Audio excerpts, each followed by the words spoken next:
Hi, and welcome back to another episode of the History of Fan Anime.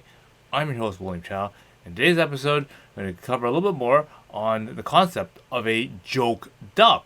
Okay, so obviously a lot of us heard of what I would normally do is what I'm normally known for is fan subs. So that's basically taking a video and as a fan, I'm going to apply a subtitle translation to a particular anime or maybe a particular sequence of shows. As Arctic Animation, we've done over 1,000 different episodes, movies and OVAs, over the time that we've done fan subs. But this episode is talk about the concept of a fan dub. Okay, so we'll go over that in a little bit. Okay, I just want to take a break and remind people to go down below and click like and click subscribe because that really does help the analytics of YouTube's and that kind of stuff. So again, just if you could click like, that'd be great. If you want to put a comment about what you think about fan dubs and if you have ever seen a fan dub, then definitely put it in the comments. Definitely, I really appreciate your comments and that kind of stuff about that. All right. If you'd like to support me financially, I do also have the super thanks button down below. You can click on that, as well as I have links for my Patreon and my PayPal, which basically allows you to contribute in that way. I also have a whole bunch of special episodes for all my sponsors and my subscribers. Covers a lot of content that I can't normally put on this thing. In this and even in this video where we're talking about fan dubs, a lot of the material that is used in a fan dub may not be able to be presented on YouTube in the same way. So again, I've uploaded a whole bunch of new content onto the subscriber channel that has those particular things. Again, because a lot of fan dubs contain music and contains things that I'm not allowed to put on YouTube, or it gets blocked in certain countries and that kind of stuff. And if you just happen to be one of the countries that get blocked, obviously you can't see it, even though I'm talking about it. So again, when you do a PayPal or a Patreon, that access there is below. I have a link below which not only has the episodes of all the history of fan animes on there. So again, I talked about fan dubs in the past. If you want to look at that particular episode where we talked about funny dub translations and that kind of stuff. I did talk about that. You can look it up in the index and find that out because that's way faster than trying to use YouTube's search algorithm. So definitely do check that out. As well as I also have a listing of all the episodes that are in the subscriber section that you can also check out to see what kind of variety of content that's available out there. Okay. And again, I'll be adding more of that as I get along there. Okay. So again, thank you for all this subscribers. Your value support really does that does help out here. I really appreciate that. Okay, thank you. So today's episode is about fan dubs. Okay, so again, I've already explained the concept that what a fan sub is. Now, a fan dub is basically a similar type of thing where we take a video of some particular sort, and where instead of using a computer to put words and stuff on the screen, we're going to use a microphone and or other sort of audio input, and basically try to replace and add on to the audio that's already on the particular anime in this particular case. Okay, now I didn't do very much of this. I mean, I stuck basically to my to what I normally do best, and that is to do fan subs and that kind of stuff. But I did do one sort of fan dubbed sort of thing, and the thing I did was something called the Robotech, the SF generation, and I'll get into a little bit more about that after I describe a little bit of the history of how it kind of sort of started. So again, I was here, in the late '80s, early '90s, okay, and I remember just going through various different people's lists, and I keep seeing these really strange titles, okay. They're mostly Dirty Pair or Robotech, and in the beginning it was just Dirty Pair, right?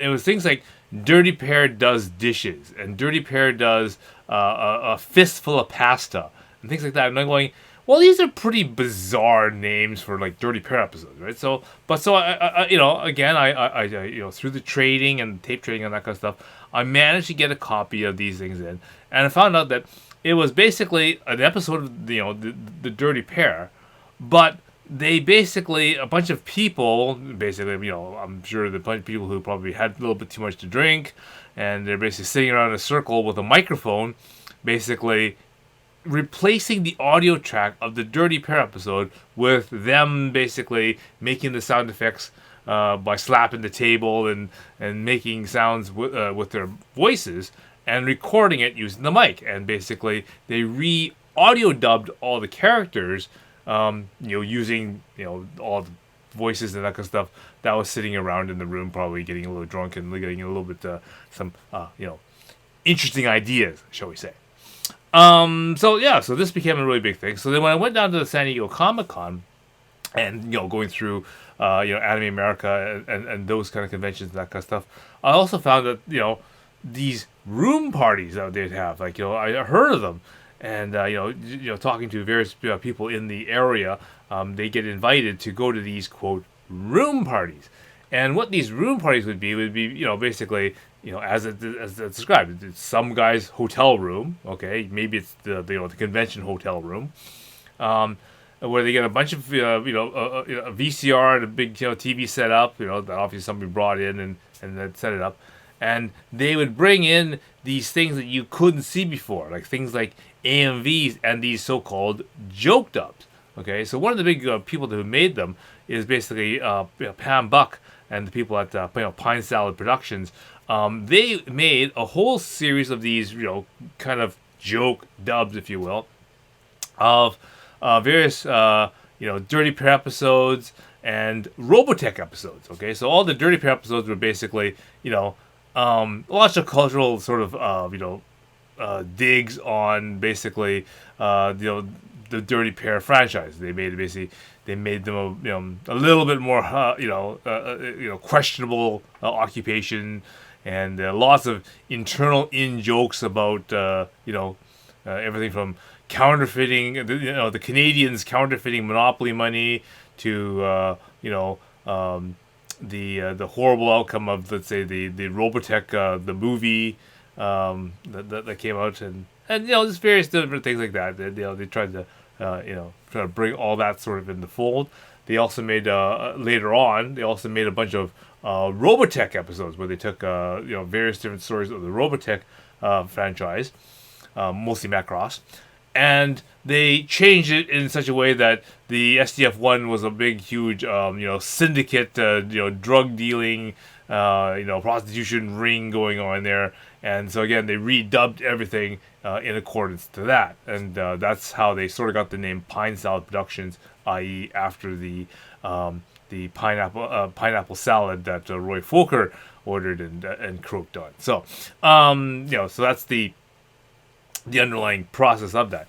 And so, you know, so with the basis of that, I decided, okay, well, you know, I can't, you know, it really stemmed from one kind of goofy idea, and I'm not going to give away the punchline, so I'll let you watch it and you'll get the punchline. But it all came when Dicey was making this suggestion, and he does that. You know, he'll take a particular funny moment, scene, and I showed it in the last newsletter, but last episode we were talking about newsletters.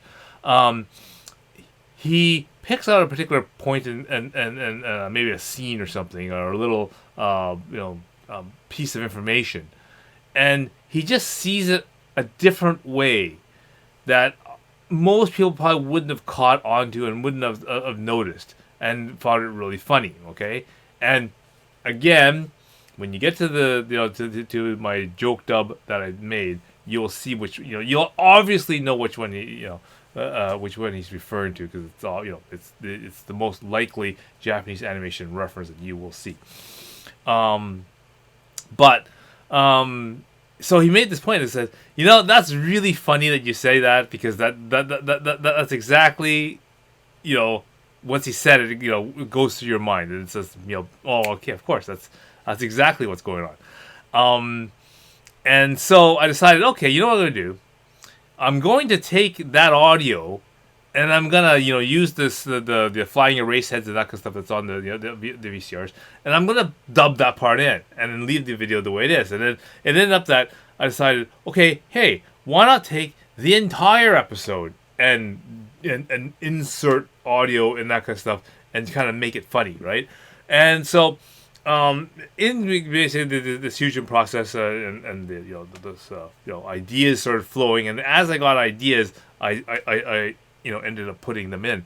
Now the advantage of a fan dub using the audio dub feature on a VCR is that unlike an AMV, you don't have to do the video sequentially. Okay, I showed the example of me using a flying head VCR trying to make an AMV using the old-fashioned way, and the big problem with that is of course you have to do it linearly. So you have to begin from the beginning of the music video, and you have to run through sequentially in order, putting all the video sequences that you want together in order according to the audio, right? You can't skip and put a scene over here, put a scene over here, put a scene over here, and like you can't do that. It has to be one after another, after another, after another. Each cut leads to the next one, which leads to the next one, which leads to the next one. You can't jump around in this editing process, right? But on an audio dub, where you're replacing the audio rather than replacing the video, you can do that. You can leave the video the way it is, and then and leave the audio the way it is, and then as you audio dub it, you can take chunks of the audio out and replace it with your own. So that is possible. So therefore, as I was thinking of ideas, and it all started from that one punchline. Okay, that one punchline that came through, and you'll know it when you see it. Okay, so I'm not going to give it away. I started with that one, and then basically the whole flow of ideas came through. It's like, hey, let's replace that sequence with that, or hey, that sounds like that. Let's replace that one with that one, and we just kept going through this process. Pulling out and picking out scenes and that kind of stuff that we thought was funny, because once you get this concept rolling in your head of what it sounds like, what it should be, wouldn't it be funny if we did that? And then we basically kept clipping this in. Now we started, and again because of our reference, because of how we were brought up, most of the references became sort of science fiction related. Like we were pulling a lot of examples and a lot of audio out of either anime or like other types of anime and science fiction shows, right? Movies and that kind of stuff. So we thought, okay, that's what I'll call this. Since I'm taking a Robotech episode and I'm replacing the audio with science fiction kind of shows and that kind of stuff, that's what I'll call it. I'll call it the Robotech, the science fiction generation, i.e., instead of the next Star Trek, the next generation, it's Robotech, the science fiction generation. Okay, so I created this thing using the video audio, and I threw it on the end of a tape somewhere, and for the longest time, that's basically where we got buried. Copies got out around, and when whoever ordered that particular tape got that particular thing just as a fun throw me in kind of thing, and it was about it, and it was about it, 1.5 hours or so, I guess, yeah, because it was one episode, okay, and all I did was basically did that. I took one episode of Robotech, which was episode 14, Global's Report, right? It's the summary episode of all of the first little chunk of Macross. Okay, and I decided, using these audio clips and including that, that punchline I'm telling you about, I decided to take it and replace it, all the audio and that kind of stuff, and make it. That's how I came up with the Robotech / Global's Report into the science fiction generation, and so I've now with the new editing features that that have modern day, I've been able to recreate that particular video, okay, with better quality video, obviously, more precise audio edits. So now I have access to the to the editing software to do that and making more concise editing. And so I've rebuilt that and put it as a supplement to this episode so that you can watch it in its in its better glory, shall we say, revised glory. Okay. Now, one thing that's always good about these joke dubs and that kind of stuff is a lot of the joke dubs and that kind of stuff, especially like the Dirty Pair one, for example, because it's it's more of a cultural snapshot of the times, right? Because one of the things that you gotta realize is that certain types of jokes, okay, especially if you tell, not so much the Robotech, how the drugs won the war, because that's just warping the story, to meet the narrative rather than making creative jokes to to match the video. That's what the Dirty Pair ones did better job of. Is that when you tell a cultural joke or a time sensitive joke, you kind of had to know the reference for the joke. So, a couple examples in the Dirty Pair does dishes, for example. The one of the sequences is the Luigi, the main their manager, I guess you say, was doing some shifty eye movement, right? And he makes the reference. Have you heard of Susanna Hoffs from the Bangles? Okay, now obviously you had to have known the '80s band the Bangles, as the four-member female band the Bangles, and of course Susanna Hoffs being the lead singer of that particular band. You also have to kind of sort of know the reference of if she knows what she wants, a music video where basically Susanna Hoff does the moving her eyes and shifting them. Okay, so that's again a cultural reference that's time sensitive. Okay, they also make another reference in that particular video of the Rainier beer commercial. Okay, so again, there's a sequence where the car's driving down a mountain. A mountain curve, I guess, okay, and they're making the sound, or they're making the long R sound, like a motorcycle does, and with the name Rainier Beer, okay, and that's a reference to the Rainier Beer, company out of Washington State, driving through the Rocky Mountains, the Cascade Mountains, and they're making the motorcycle sound of an R using the Rainier sound, Rainier Beer word, right? And again, you kind of had to have seen that commercial. You had to kind of know that commercial to realize that's what they were trying to parody. Now, again, I don't want to sit here and try to, explain every joke and explain every reference for someone else's, music video. But you can kind of get the idea that a lot of things, when you do a joke dub of this particular nature, does encapsulate a lot of things in history at that time. Things that are going on. For example, again, not those are just cultural references in terms of entertainment, that kind of stuff. There was also the reference that Yuri goes up and visits a grave that happens to apparently be the grave of Carl Macek, who was apparently killed after a showing of Robotech the movie.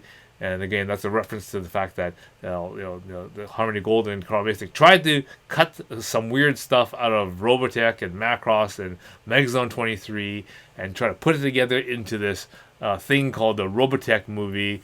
And apparently, they tried to screen it in Houston, Texas, as a screener, and it did so horribly well, and it was so awfully received by the fans that it quickly basically turned, shall we say, the anime savior as Carl Macek as we know it, to the most hated person and the devil himself, and basically ruined his his career as being a person that's actually serious about bringing anime to North America. So and forever gave him the title of the anime butcher.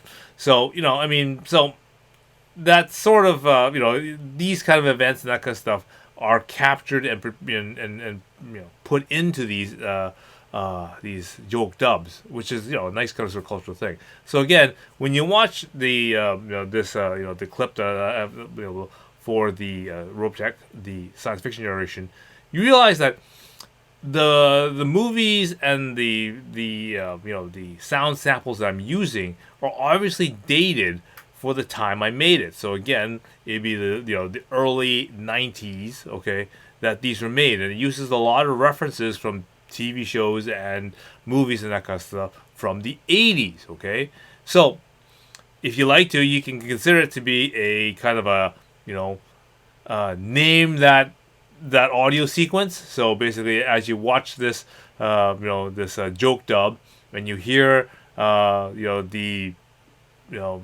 joke piece of science fiction reference that's in there, see if you can try to name it, and kind of mark it down, if you will. I'll post 2 copies of it. I'll post 1 copy of it, as the completed project, and then I'll post a second copy of it with all the answers, so i.e. all the references to where I actually picked and used all the audio. So again, with the use of modern technology, I can do that, right? Where before I wasn't able to. So you can then now test yourself, figure out how good is your classic science fiction knowledge is. And then at the same time, then again, you can watch the video track again with the answers posted, so that you can see which ones you got right, which you got wrong. Okay, so again, the links I'll put into the description below. You can try that out and see how well you do, and then I hope you enjoy. There's the only sort of joke dub that I ever did, and again, watch for that punchline in the middle. You will see.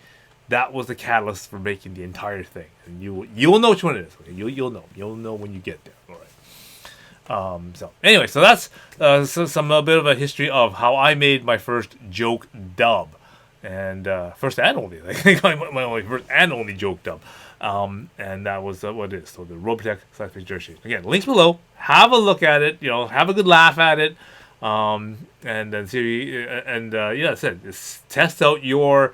So I say cultural knowledge of science fiction, popular science fiction, in that, and I'm sure you will pick out a whole bunch of them just out of like, oh yeah, that's exactly thing, or that's a really perverse way of thinking of that particular piece of dialogue, but that's part of the joke anyway. So again, if I'll have these all available on the Patreon and the PayPal as well, because of the fact that I'm using audio and particular video and that kind of stuff, it may be blocked in certain countries, and it's not available and what kind of stuff. But again, all the Dirty Pair stuff that is either audio blocked or whatever, and blanked and silenced and that kind of stuff. I have now put that onto the Patreon as well as I'm going to be a little bit later on. I will put all the uncut Robotech, how the drugs won the war and that kind of stuff. Again, because it has some references to, audio and that kind of stuff that is blocked or is, forbidden to be used. Again, all that material is available. I'll put that up on the Patreon, available for you guys, so you can grab that. Okay, so you can have it in an uncut form. Okay. Anyway, so thank you again. And we will get into more episodes talking about some of the things that has happened in the history of anime. All right? So until then, I will see you again.